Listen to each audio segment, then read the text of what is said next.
کنفرانس استکهلم، حمله به اشرف، قیام‌ها در منطقه و ایران، مسئولیت‌های کشورهای نوردیک، سوئد، نروژ، دانمارک، فنلاند و ایسلند، 15 اردیبهشت 1390، 5 می 2011.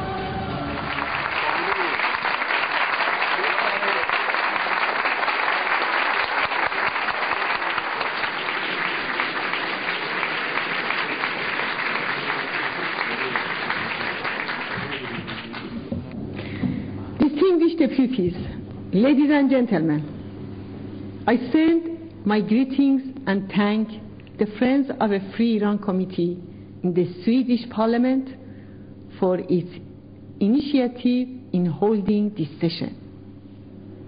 I also thank the 106 Swedish lawmakers for their invaluable declaration in the Parliament. You have gathered today at a time when the bodies of 35 Ashraf martyrs of the April 8 massacre have not yet been buried. The Iraqi forces have occupied Ashraf cemetery and are not allowing their burial. Many of the 345 wounded in the attack remain in critical condition. Their medical treatment is being denied by the Iraqi government. The Iraqi government has kept the gates of Ashraf closed to journalists, lawyers, international observers, and families of the residents. The fate of the martyrs and those wounded also demonstrate the dimensions of this atrocity. I want to refer to one of the martyrs, a passionate, courageous, open-minded and selfless woman, Saba Haft Baradaran, who had been wounded but could have easily been saved.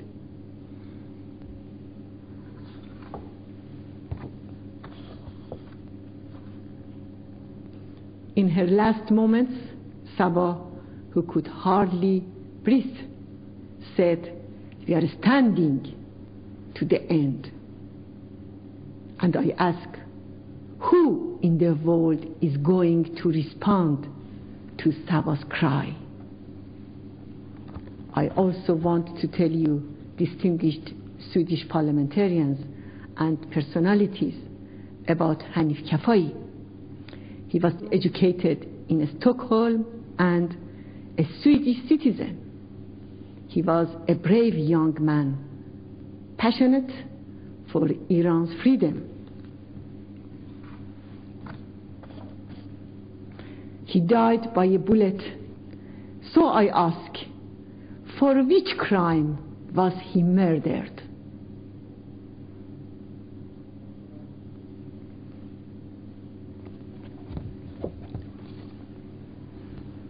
Dear friends, Arab Spring, the popular uprisings in Iran and in the region, and the infighting at the top of the regime in recent days made clear why the mullahs needed to attack Ashraf. After assessing what happened during the uprisings, the mullahs recognized the impact of the mujahideen on them. By carrying out this assault, they wanted to eliminate the only effective and democratic solution for the future Iran. For this reason, the mullahs' senior officials openly praised the massacre. Dear representatives,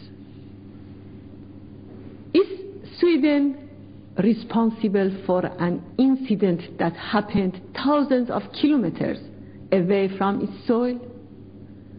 The answer is definitely yes. First, Sweden is known for its key role in promoting human rights and democracy in the world. You, as the representatives of Swedish people can do a lot to resolve the humanitarian issue of Ashraf. Second, because Sweden is an important member of the European Union, which has to remain committed to the sensitive situation in the Middle East. And third, because Sweden has committed itself to international treaties such as the universal principle of the responsibility to protect R2P in preventing war crimes and crimes against humanity. As such, I ask on behalf of the Iranian resistance, first, the European Union, especially the Swedish government and parliament, to undertake an international initiative to guarantee the protection of Camp Ashraf by the United Nations.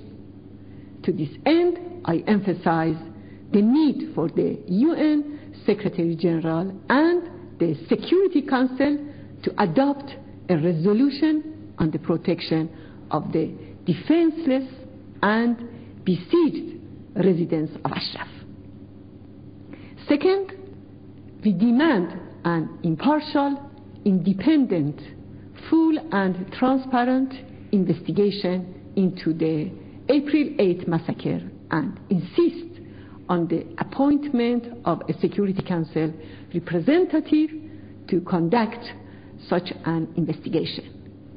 And third, we call on the Swedish government and all EU member states to recognize the Iranian people's resistance that seeks to change the religious dictatorship ruling Iran.